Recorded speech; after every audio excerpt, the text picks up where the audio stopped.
Hello, I'm Matthew Honestchuk, and welcome back to my YouTube channel. In this next video segment, which comes from the early days of my channel practice group sessions, Nathan shared a message with us about the importance of learning how to practice being present and having presence of mind in any given moment.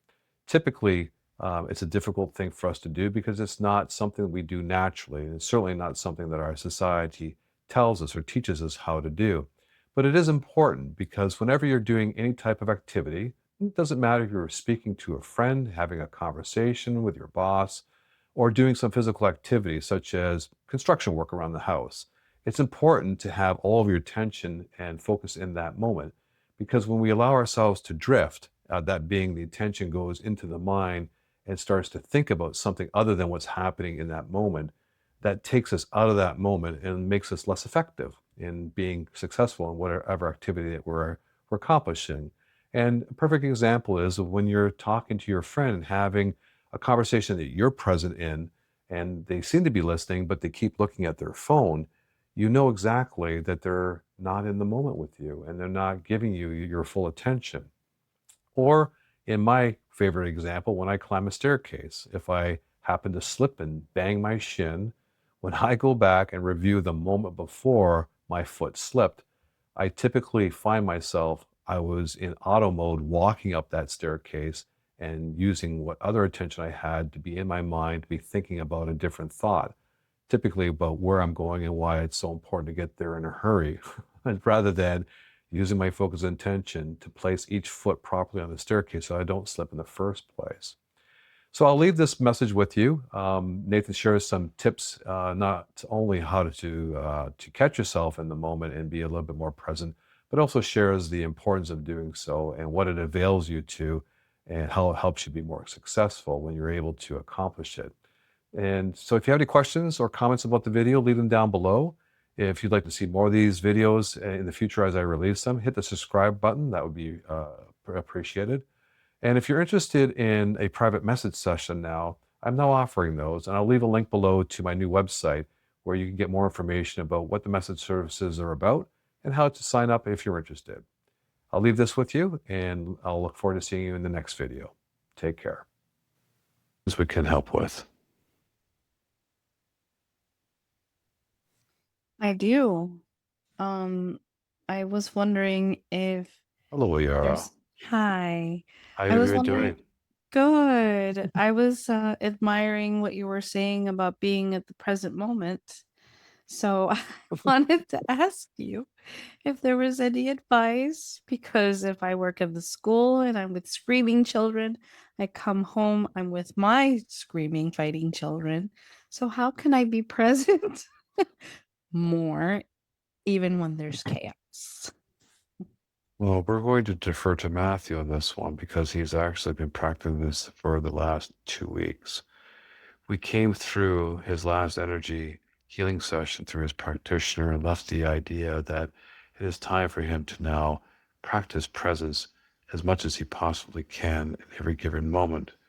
Because when you practice presence, everything is there and available at any given second. See, all things are all one. All information is available. All beings are available. Everything is one.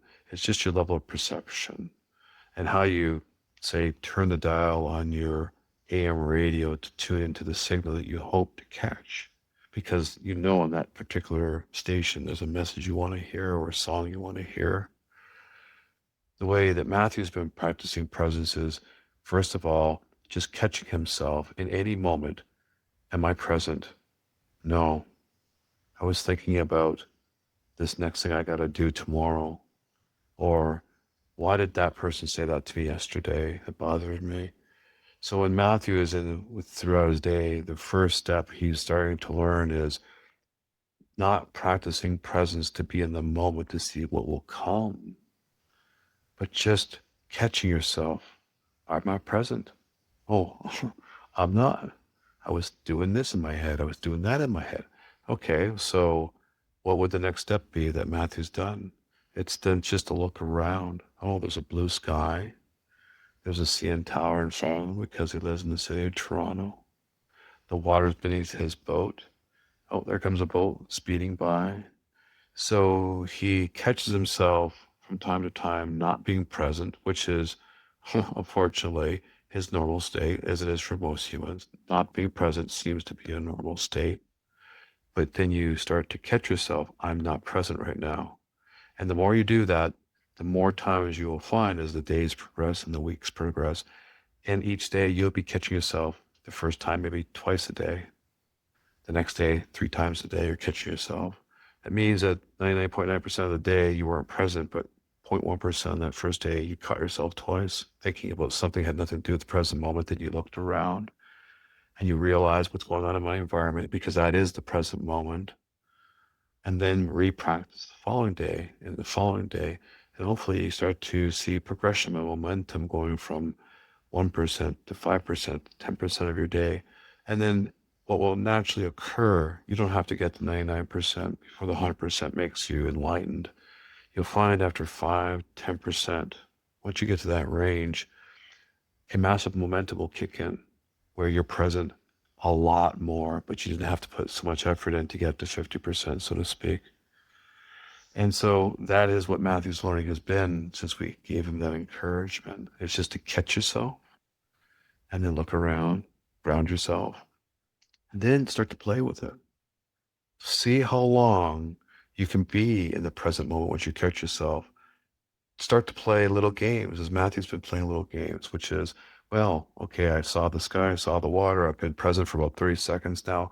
Then now he closes his eyes and starts to try to meditate, but more just focusing on his breath. To now start feeling his environment with his eyes closed. He feels the wind against his skin. He feels the sun warmth on his face.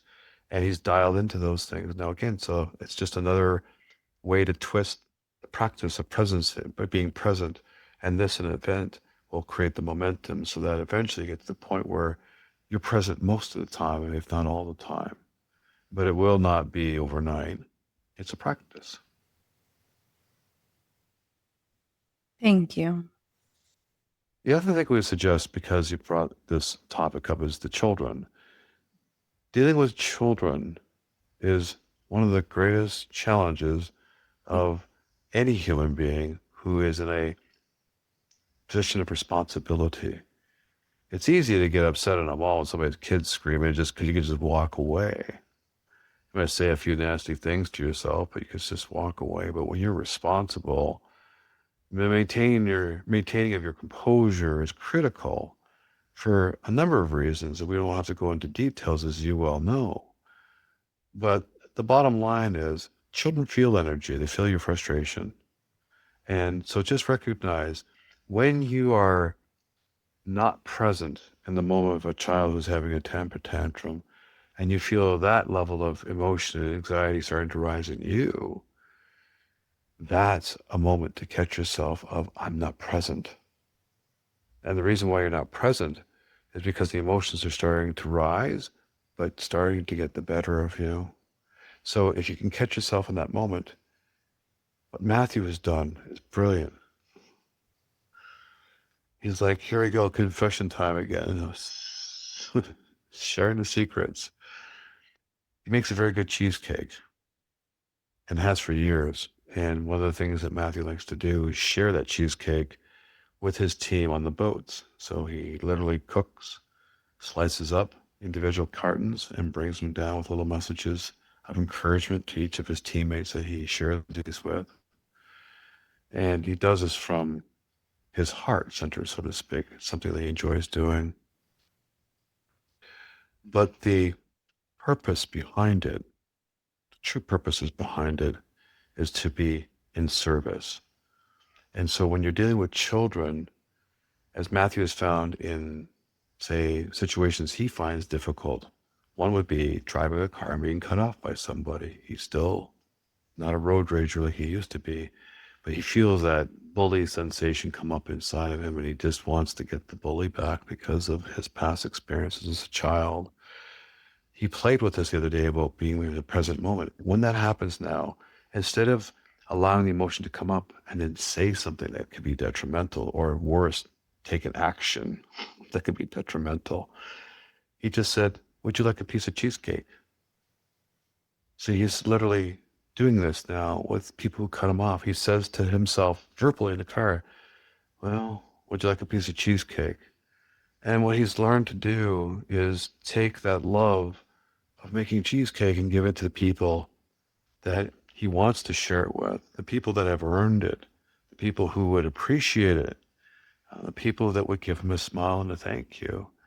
He now then, metaphorically speaking, when somebody's harming him, asks them if they want a piece of cheesecake. And what he's doing is he's diverting his attention away from the boiling of the emotion to a point that he loses control and putting two things into it. One is a little bit of humor, but number two is that energy of love and that being in service that he gave it to the people at work. He's now metaphorically giving it to a stranger that was doing him harm, or at least Matthew's perception was he was doing him harm. And that sends a loving energy and that releases Matthew from those emotions. They're still there, but they no longer control. It's now become just an experience of that moment. I'm feeling this rage, but I asked him if he wants some cheesecake, and he's a human being, and he's like me, and all the rest of it just evaporates. So when you're in a position of authority and responsibility for children, you can come up with a concept where whenever you feel that, oh, or that, oh, whatever the feeling may be for you, what concept can you use from your past experience where you're in service to somebody doing something that you're lovingly doing and receptive and being fed back that receptivity of assistance and gratitude? What is that one piece of cheesecake, so to speak, that you can use to then maintain your composure in those moments? And then by that very virtue, not that the child stops crying or having a tantrum, but then you're now more clear-headed. And by being so, you actually will then be acting in a channel perspective where your higher self will give you information of what you can actually do physically in this moment to help this child. And that's the whole I idea have a is, question for you. Sorry. please. Sorry. Um, if when that moment when you're let's say she's holding a child and the child is crying and she's feeling the child's emotions, so her own body is responding to that. When Absorbing it, she but not sees not that, necessary to do that. That's part of right. the issue. So it is one other thing is to we would say this is not true for all, but the vast majority of you are empathic to begin with. That's one of your natural first abilities you recognized, even though you may not have recognized at the time as to why you were feeling the things you were feeling or experiencing the things you're experiencing. But when you're in a position such as Yara, you should actually start your day off by saying a prayer of protection from energies of a lower vibration that could impact your ability to operate at the higher level that you've attained.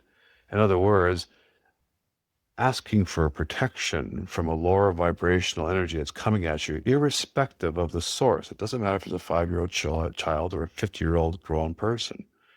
Whatever those energies are coming at you, say your prayer for protection so that it deflects some of that negativity away so that you don't absorb it. Because part of the being an empath, when you don't protect yourself and you absorb that child's, say, anxiety energy because they're having a temper tantrum, well, that's bringing your level down. You're now fighting two battles. You're fighting a battle trying to fend this energy off while you're trying to keep your energy level up.